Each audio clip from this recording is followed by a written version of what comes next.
What's going on, everyone? I am here for another podcast episode. I've got Jake from Fitribe here with me today. So, welcome to the show, Jake. We've been connected on Facebook for a little while now, but over the coming days, we've had some awesome conversations, and I'm really happy you were able to jump on today. How are you this morning? Very, very good. Thanks. It's an honor to be on the podcast. Consumed many episodes, so always cool to be the one speaking. 100%. It's always good to connect with other people in the industry. So, let's get stuck in, my friend. So, for those who don't know who you are, do you want to give the listeners a bit of a summary of what you currently do, what you've done in the past, and I suppose the journey that you've been on in the fitness industry? Yeah, definitely. Yeah, I feel like the journey I've been on probably could take up the whole podcast. But yeah, obviously my name's Jake. I've been running Fitribe now, which is an online health and fitness company for the last 2.5 years. But prior to that, my now wife and I, plus our business partner Paige, who that's the three of us all run Fitribe together. So and we used to run gyms. We used to have a gym in Southport on the Gold Coast. Plus, we used to also have one in Morayfield. So I know it was a little bit of a distance apart. It was part of a franchise at the time, and now that franchise ended up going into the hole, which was never fun, but a lot of learning lessons for us. And that was why, to be honest, the actual reason why we started Fitribe.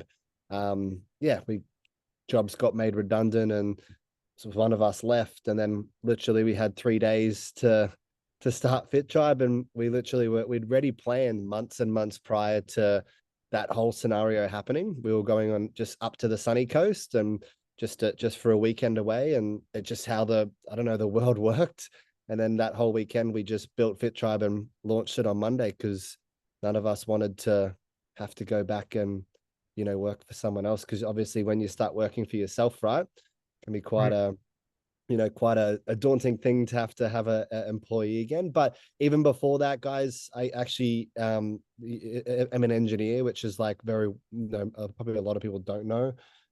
So yeah, I actually used to work for an engineering company, started as a draftsman designer, and then that's how I started health and fitness. I lost a lot of weight myself, lost 18 kilos in a couple months, and just started coaching people on top of that, just more from an enjoyment standpoint. And then years and years of doing that, and different other things and businesses, and that was when we started the gym. So sort of give you a bit of a 10-year period. It's been lots of online, like always found online space to be, I think, because you can help so many more people at a and your reach is so much more. But to add to that as well, like I've only ever coached females, which is what we do to this day. So that's a bit of I guess, a bit of a snapshot. I know there's a lot in that, but yeah, that's where we are today. Yeah, awesome. Yeah, I was gonna say there's so many things to uncover there. I didn't realize you had you were part of a franchise gym. Do you mind if I ask which franchise that was? Yeah, so it's redundant now. So the franchise doesn't exist. So it was called Five Element Fitness, 5EF. They had um, 13, 13 studios from Coolangatta up to Morayfield. Yeah, so we were a part of that. We were part of the prototype. Um, Paige, Jade, and myself were part of the prototype in Southport. That was sort of the one that we'd built up. And we loved it, man. Loved that process of building the gym. It was such a hustle. And then it allowed us to, once the owners ended up franchising it and opened 13 studios, it allowed us to see it from a different perspective as well, from from operations to managing all the studios. So we learned a lot, and we are internally grateful for that experience, albeit we didn't love the ending of that relationship. But it is what it is. But we are internally grateful for the lessons that they taught us, because it's allowed us to know what to do, and also maybe what not to do. And yeah, allowed us to be the success that we have in Fitribe. I'd say we wouldn't have the success without those learnings as well. Yeah, it's interesting that you say that because like I remember back when I was building my business, sometimes at the time, the hardest times become the greatest times because it allowed you to, for example, pivot to a different direction, which therefore changed your life in a different way. Or, as you said, the learnings that you had from that experience have now set you up in the new business, which is 100%. Yeah. And it's hard in the moment, right? Like in the moment, you're angry, you're annoyed, so many emotions going around. But yeah, like I think that's always the scenario with a lot of things that happen in life. When the moment happens, when your adrenaline or your emotions high, you think the worst and you red face and pissed. But then you look back, as that sort of dies down, you go, oh well, like I am grateful for those scenarios. And I think it's key. Like, we could be annoyed at the way the relationship ended, but I am internally grateful for it. And I know all three of us are, for the lessons and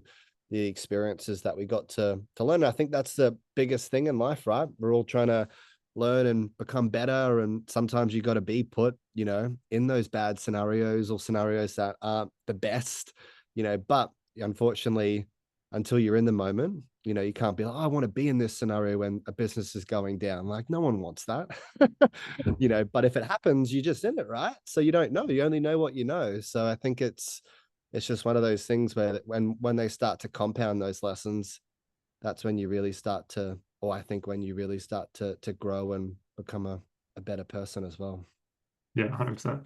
I'm curious to know a couple of your takeaways from that experience, because that could obviously be pretty, I think you said you were made redundant essentially and had, pretty much nowhere to go. You had no other business set up. So what were some of the challenges that you learned from that experience to then take that into Fitribe now, where I think you're obviously completely online with Fitribe, aren't you? Yeah, that's correct. Yeah, completely online. Yeah, like it was a sink or swim scenario, right? Like, once again, like I just said before, it's a scenario where I would never wish that upon anyone ever. It was a scenario where, maybe we could have said we can see it coming, but we never wanted it to see it coming. But it's one of those scenarios where it is what it is. It allowed us to build something and go out on our own. To be very honest, before, when we were part of the franchise, the owner or the CEO was like our mentor for over 7 years. Someone that we were very close with. And to be honest, maybe before that we might not have felt comfortable to go out on our own and create a Fitribe, or do that, because we'd always sort of done things with himself, with that guy. And so that's a huge gratefulness, that we just had to, like, we had no other, there was no other backup option. So we were like, we knew we had the skills, but it was always having that confidence. And I think that's always can be a hard thing with business owners, especially if you're going from PT to online. It can be quite daunting, right? Because it's like you only know what so if you don't know online, it's like, oh, a Facebook ad, or having a setter or close, like there's all these many aspects that I think as humans we can overwhelm ourselves to make it seem a lot daunting. And I think in the scenario we were, just because we had to sink or swim, you just don't think about all of them, so that stress level just goes because you have to make it work. Mm. And I think that's the hardest thing when someone makes a transition, from like we have closers that some of them are part-time, for us, and they have decent wages. And for them to make the step from becoming to a full-time closer, it's daunting because they get a paycheck every fortnight, where becoming a closer, it's comms only. So the harder they work, there's more upside, but it's also daunting because it can be inconsistent. So that's where I think that's one of the biggest things that we got from it. And then yeah, just there's so many little things that compound. That's, I think all three of us learned, which is why Fitribe is a success, because all three of us wear very, very different hats. I'm not a visionary. Like I am not the visionary for Fitribe, but I'm lucky my wife is. I'm the doer. I will, I'll get slapped something and have to make it a process and make it, something to make it work. And, I think that's where people as well in the online or the fitness space are afraid to go into business with others. You know, I know you can get burnt. I understand that, but I've always found it so much more enjoyable doing this business with my wife and our business partner. I think we would not have had the success that we've had, because when we did it, people were like, why don't you and my wife and I just do it together? But it's just so much more enjoyable. It really is. I really do think that's an important point for fitness owners to get across, because you can do it on your own. Of course we could have, but it's just so much more enjoyable when you're doing it with others, trust me. Yeah, 100%. I'd like to dive into that because for me, like I wear all the hats in my business, and my wife also runs her own business as well with the hair salon. So when you're in business with your wife, and obviously you also got a business partner as well, how do you come up with who does what? Like, what's that conversation like? Because I feel like um, it could go either way. Sometimes you might have conflicting things, and then it causes more issues on your relationship, and then also affects the business as well. Yeah, I definitely don't think it's a black and white answer, this one, but yeah, like I'd say over the last 2.5 years, it's gotten clearer and clearer. Like right the place we're at now, we have very clear direction with like what hats are worn by who and what is happening. But to say, it's been a smooth road, that would be a flat out lie. Within the last 2.5 years, my wife is, we have a 11-month-old now, so we traveled Europe for 6 months whilst we started Fitribe.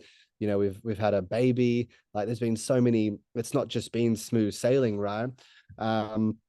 I would say it's not simple, but I always do think it's important to, I said it earlier, where going in business is I think one of the best things, going in business with, others, but I know I've heard of some wild horror stories as well. So I can understand why people are hesitant, but obviously we'd already had experience running a business together. So it wasn't like this was like our first, rodeo. Like we'd already run a gym together and had built something very successful. So we already knew there was a trust level there. And I think it's just writing it out, right? Like knowing what people's skills are is something where I think we sometimes can lack as humans. And, having that transparency and being like, no, this is not what I'm good at, but also not being afraid to try. Like, I think that's why, and I know many people would say this about the three of us, is we're just tryers. We'll try. Like, why not try? Like we try to launch into Europe, America, weird countries. Like we just try. Like what's the worst thing that can happen? Like we went into a country called Liberia. I almost guarantee no one's going to know what that country.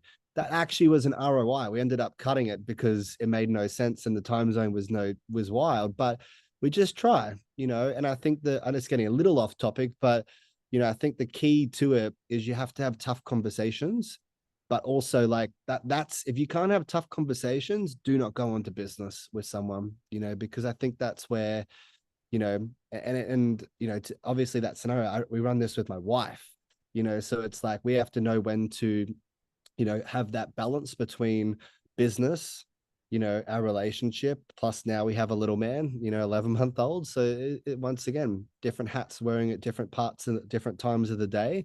And there's tough conversations. And I think my wife wouldn't be annoyed at me sharing this, because I shared this the other day, but there was a time, obviously once we had our little man, like postpartum, depression is a legitimate thing, right? And it's something where it was tough. She was not in a good place. Fitribe it wasn't in the best place either, unfortunately.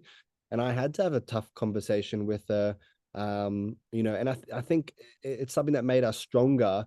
But I had to say, like, I just didn't feel like at the time she was being our CEO of Fitribe and leading us. So, I had to take over as that interim CEO. And it's not me. That's not my hat. Like I when I took over that hat, I was said, this is not what I want to do, but I'm happy to do it for the short term because it's what needed to happen, and that slowly I transitioned back out many, many months ago. But it's important to know where, like, that's a hard conversation to have. And I'm really poor at communication.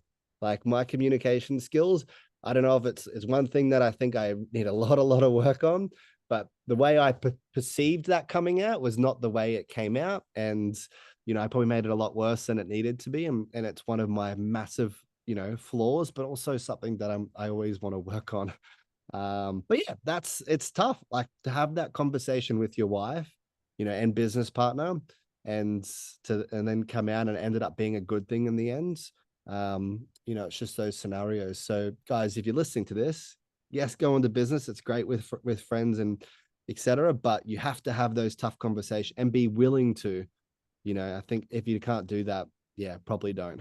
100%. No, it sounds like you're very self-aware, which is, I think, a very important part of, being in business with other people where, you can identify if things do need to change, then you need to have that tough conversation where a lot of people would just, let it run its course type of thing. And congrats on your little man as well. I've got two kids now, so I've got a 2-year-old and a 6-week-old now. So still Love it. still balancing. We love the balancing act, right? Congratulations. Yeah, thank you. So I suppose because from my understanding, like Fitribe's quite a big brand now. So how do you kind of manage I know obviously you said before we jumped on here you've got your little man into daycare, but do you find it quite challenging to balance the family life aspect with such a big business? Um, Yeah, like to be honest, when you use the word big business, I still think we're such a small fish. I really do. In the online space, I know there's some big players out there that what makes us look like we're still a very small fish. But yeah, like up until 2 months ago, to add to all this degrees of difficulty, my wife and I have lived a very nomadic lifestyle for the last 2 years. We found out we were pregnant in London, it just wild stories. Like our story, we always explain it to friends and family, and like I said, we just try, we just do stuff. Like earlier this year, we did a month in Melbourne, 6 weeks in Coffs Harbour. Like we were moving around. So like that adds to the difficulty and we'll make it harder for ourselves. And that's when we were self-aware to look back and go, we probably need to commit to like a place for 6 months, if not longer. And that's where we moved to Woody Point. And yeah, like that balancing act, it was so hard for us to put the little man into daycare because for the first, like 7 months, 8 months, we were like, oh, we can do it, and we could do it, but it's just being self-aware enough where like he needed more of our attention, and we're in a stage where we want to grow, and Fitribe was our baby up until having the little man, so for us, to get rid of that is very hard, and there was guilt. I'm just talking from my first hand, I'm sure my wife was in a similar scenario because we'd always wanted to not have to put him in daycare, but we were self-aware enough where it's what was needed. For us as well, I think that's a big thing as well, and the guilt we can put on ourselves putting each child into daycare, especially when we do work from home, but we do have things we do have to do, and to balance that out. So I think a little off topic there, but yeah, it's a balancing act. Like it really is. I don't think there's a clear answer of how to balance it. We live our life by a calendar, but we've always done that. So, for us, once we had the little man, it just was, if it's not on the calendar, it's probably not going to happen, and if it's on the calendar, it's going to happen, and it's not the most sexiest thing in the world, but it's what's worked for us. And it's just, yeah, even like catching up with friends, it's got to be on the calendar. It's probably got to be some warning because last minute it just probably doesn't float. You're very similar to me. Like everything is in my calendar, and my wife knows this. And she was like, "Well, are you picking up winter?" I was like, "It's not in the calendar." So what do you mean? Literally. Yeah, but it's like once again, for some that will work, and for many it won't. I can't say I'm super strict with like everything I do with day to day, like as I'm actioning things throughout the day, but like events and prior planning is important just because I think otherwise you'll miss things, right? Especially when there are so many variables at place now. We don't have really any staff, but we have contractors and people that do need us to get better, and there are variables that are ever so changing, people leaving, coming, like that's just that's our hard right now, right? And I always think that you get to pick what your hard is, and if we can't complain at that, because it's I picked this. I picked to do this. So I'm the only one, like, I can't complain to someone if I'm the one that chose to do what I'm doing. 100%.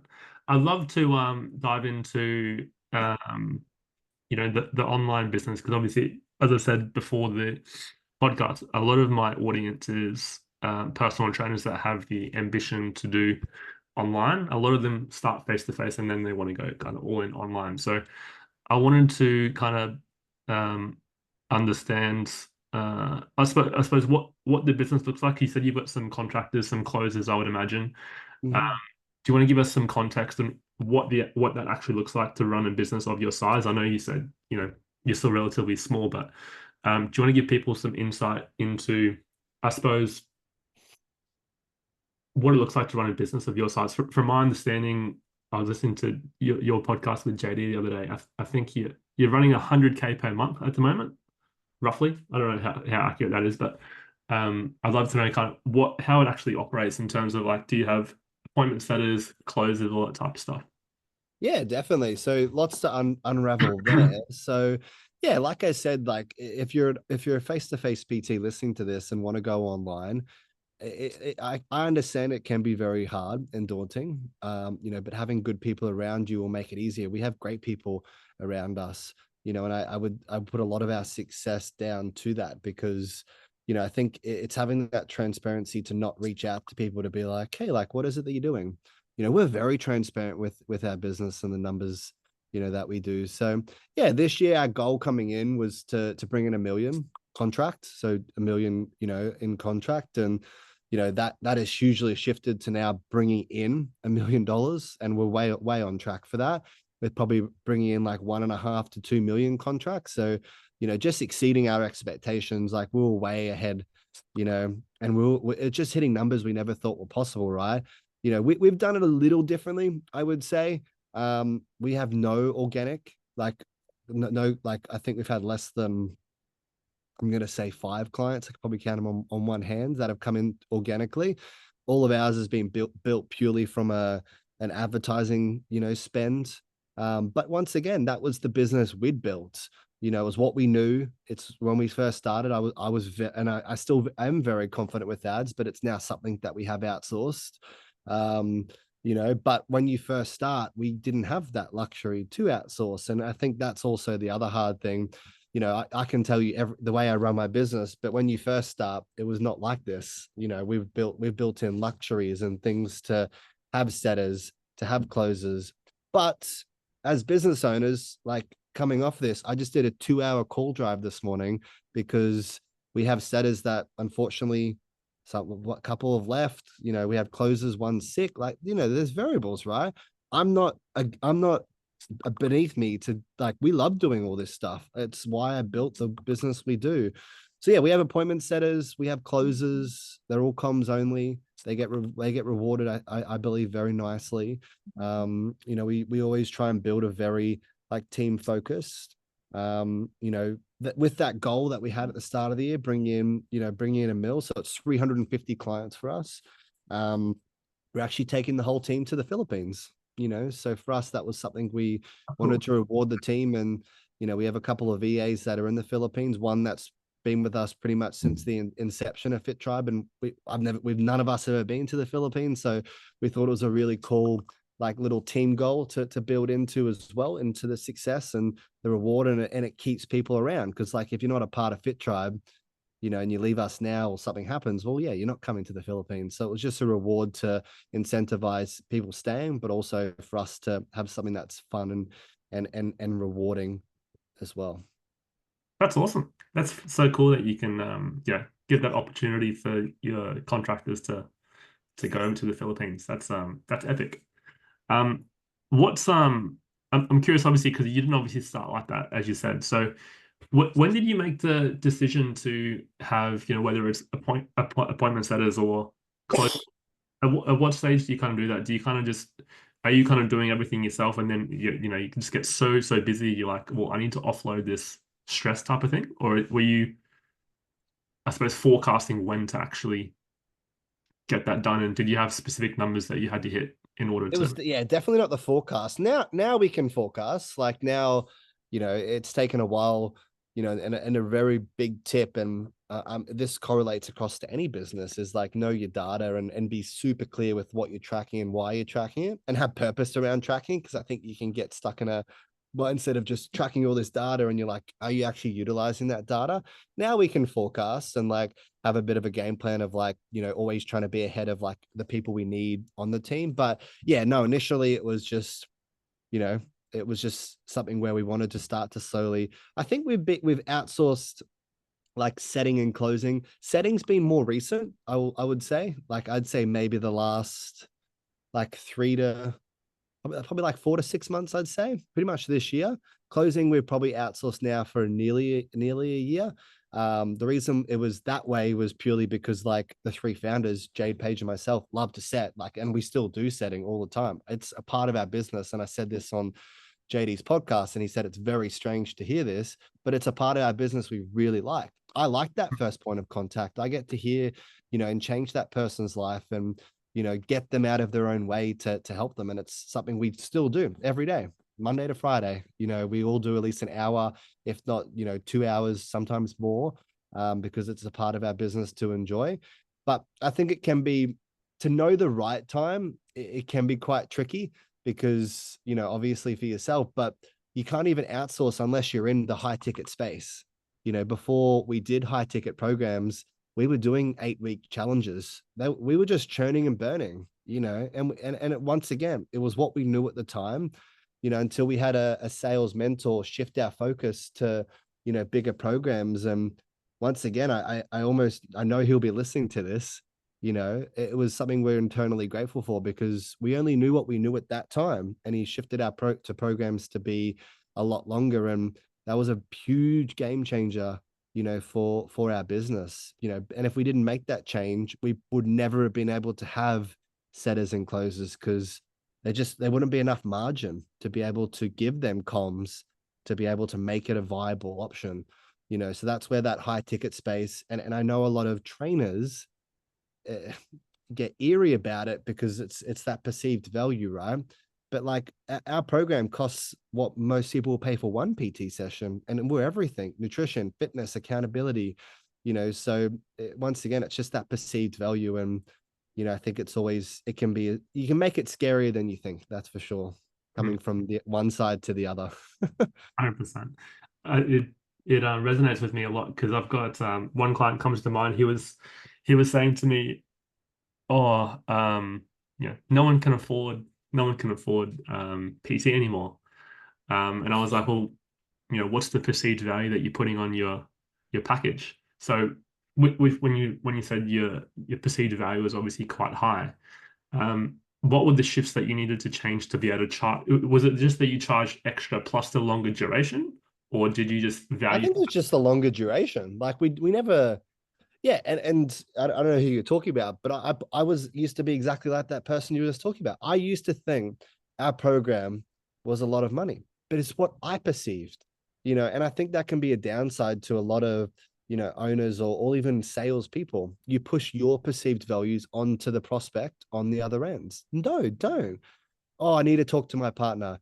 No, but for Jade and I, that's something we do. So I actually believe when people would give a partner objection, but it's just like I can't push that on and believe everyone has that mindset.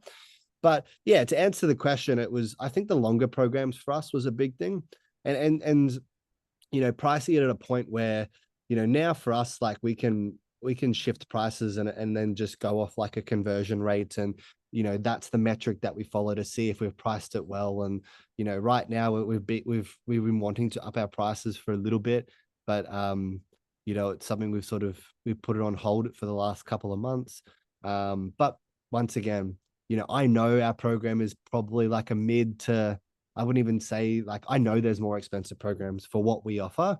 So for us, and then knowing the results we get people, I perceive that value so high. I know the results we get. Like, it's something we are so internally proud of at Fitribe, because it's something where our product is very, very, very, very good. It gets assessed every week. Every single week, the product gets assessed, because it's what makes us Fitribe. Like, I can have the best team in the world, but it will help every other person of the team. It helps the closers, helps the setters, helps every part of that funnel because the product is so good. And once again, if you're assessing it every single week and making that product better, over a time it compounds. Like this, we didn't start this last week. We started 2.5 years ago, and now it's at a point where there's so many client wins, so many before and afters, where it's just that domino effect, right? And it's what makes it very, very exciting. Well said. When you say you assess it every week, what do you mean by that? You like review the progress of client results, or are you reviewing the systems that you have? Or what do you mean by Yeah, that? data, everything. Yeah. So like from people who are filling in check-in forms to, people messaging through because they have access to us 24/7, to people who are on our live calls, like data, guys, data, like data driven. Once again, I love data. That's engineering background, love it. Numbers really, really do. So obviously there's definitely some correlations there. And to be honest, I know for a lot of people, like if I bring data to my wife, hates it. Like not her thing. Like just not. She'll respect it and know that, if things are improving, it's excitement. But I love that. That drives me. So once again, it's the hat I wear within Fitribe. Paige, who also our other business partner, does like data, but not as much as myself. But it's just making assessments, because I think as well, for any part, not just the program or the what you're offering, is like you make assumptions, right? Oh, I think this is working. You can't use the word think. Like you're making an assumption of what. Oh, I think I can use an example, a little off topic here, but the other day we have two niches that we coach, and I perceived for a very long time that both niches are doing well. Cost per sale was dropping across both niches. So I'm like, oh, beautiful. And then I started tracking the data clearly, and I was like, wow, one is like holding the other one up. So we ended up shifting it from 50-50 split ad spend to 80-20. Now the goal is to get that one that's at 20 back to, I want it to get to 50-50, but for a long time I was making an assumption that I was just using my mind and how I felt. But then when I started clearly tracking the data, I was like, wow, what I was assuming was way off. So I know a little off topic, but I think it gives context to what we're asking here. Like just assessing, because if people are doing your program, guys, and getting results and checking in and talking to and jumping on the live calls, you've got a good program. If people aren't, there's parts of your program that are missing. And it's not being afraid to like test stuff. Like when I even say test stuff, like the check-in form, there might be too many questions on your check-in form. People are time poor, like, so just as little things like that. Not saying that you need to like overdo it, because I know there's times I probably overdo it, but it's something that's how we assess it, and it's that communication that we have, and we just have so many like different things in place that allow our program and allow people to succeed. Yeah, love it. Very good. So I know you've got some pretty epic goals that you're smashing this year, but what's like the long-term goal for you guys with Fitribe? Um, yeah, like obviously this year we are well exceeding our goals. So for us, it's just we're at a really good place. Like we are, we're at a very, very good place. We have very limited stress in our life. But it's obviously been the hard work, right? Like it's so easy to, it's always hard to talk about the success, but it's like, yeah, like it's so easy for us to be like, yeah, we're in a great place, but we are. But it's been so much hard work, guys. Like I didn't even go into the story. Like when we first came back, I was like flyer dropping.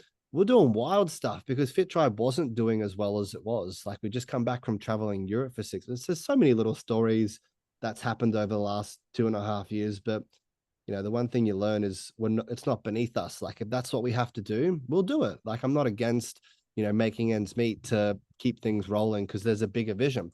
We only just really started paying ourselves not that long ago, like with some decent coin. We were living off like very limited, dollars because we knew there was a place we wanted it to get to. And now we're getting to reap those massive rewards. But yeah, the goal is just to keep scaling it up. We never want to be the biggest. We just want it to be at a place where margins make sense. limited. I shouldn't say limited stress. There's always stress in anything you do, but just yeah, it's hard to know a clear goal. And I know it's not it isn't super clear. Like I couldn't give you a 3 or 5 year goal, but where we are right now, I think our goal would be to just sort of scale it up and be in the mindset and the place we are where we're like, yeah, this is good. This is why we started Fitribe, and we get to create the vehicle we're in, Mm. and I think that's the fun thing with business because it ever so changes, you know, like it's the cool thing. You can do something tomorrow and change and shift and I think you changed recently, right? Like it's just you have that luxury. That's the luxury you get to pick. So yeah, not a really clear answer, but some exciting things, that's for sure. Yeah, like obviously I've probably over the last 12 months for me, I've just been similar to you, I've just been trying different things, see what works, see what doesn't work, and not everything is going to work, but you're going to learn along the way as well. I'm curious as well, like I know you mentioned on it before, but I'm curious, why don't you do any organic? So you said you only do paid. Is that just because that's what you know? Or do you find that organic doesn't work as well? Um, there's no logic to it. I will not lie. Um, it's just how it's worked. I don't know. We had one random reel the other day that like is up to like 30 mil views and moved our follower count from like 1K to 10K now. But it's like you look at that and you're like, wow, 10K followers. But it's like it is what it is. Like, you know, it's something that we do want to put focus on at one point. But for us, like, why stop doing what is working? So for us right now, it's just not like I shouldn't use the word not needed, but it's just like I think that can be the other downside to business owners is we try, yes, you do have to try things. And I'm not going to say we have never not tried because we do. We still upload quite regularly on our stories and on the socials, but there's no thought around it. So if there's no process, well, I can't expect that process. And it's like, you know, that it's something we're working on, but it's just not something that we're putting all of our energy in because right now what we are currently doing works amazingly. And it's one again, like I'm sure there's a lot of personal trainers on here that, organic would be the best thing in the whole world. And to start, that might give them their first, 1 to 20 clients. And we did that initially to start as well, but then we started spending marketing budget and have now scaled it to a pretty decent point, and it allows us to I think it's easier, but once again, it's what I think is easy. So someone who's coming from an organic background might be like, well, I have to spend $0 and I get all these people coming in. Once again, it's just what they know. So I don't know. We've never been good at it. So it's just one of those, it's a hard thing to, so if there's anyone out here listening that can help us with our organic, I'm open ears. I'm open ears. Yeah, I suppose it comes down to like if it's working well, then why change it? That's one thing that I've been talking to a few people recently about, because I'm trying all these different things and I'm like, well, why don't I just go back to what worked really well the first time instead of trying to Well, change it's where you can get stuck, right? I think there's a learning in what you just said. Like I think, yes, you do have to try and be adaptable and do all these different things to be open to it.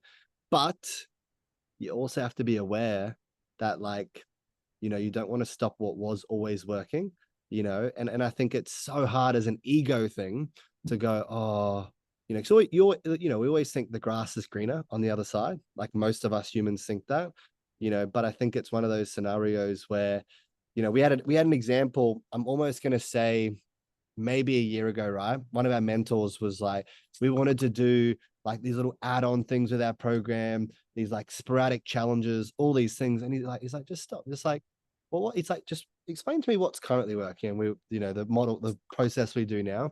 And he's like, then why do you want to change? Like keep doing, is like keep doubling down until what you currently work like is working, like either plateaus out or starts to cost you a lot more than what it initially cost. That's when you start to add email marketing, or maybe we go down an organic route. So that's where I think it's a metric once again, it'll be different for everyone that people should track because it's hard. You want it, the shiny thing, the exciting thing, but it's like keep doing, keep it boring, keep doing what you're doing until it stops. Good point. Good point. Awesome. I love it, my friend. That was an awesome, awesome conversation. If people do want to follow along your journey, whether it's Fitribe or yourself, where can people follow you on socials? Yeah, so Fitribe, just Fitribe official. And then yeah, mine's just Jake Wilmott on Instagram. Yeah, slide into the DMs. Always happy to have conversations and see where they land. My wife and I are about to start a podcast as well. It was actually off the back of, to be honest, we've always wanted to do it, but it's just always been a time thing for us. Just talking about like literally what we spoke about today, business, family, how we manage that, because it's not as simple as here's a solution. And Yeah, just talking it out loud. So yeah, make sure you follow and stay tuned for that. And yeah, appreciate the chat. I think it's been a good one. yeah, 100%. Yeah, one of the things, or the best things I did was start the podcast because even just talking things out loud helps process a lot of things that you sometimes get stuck in your mind.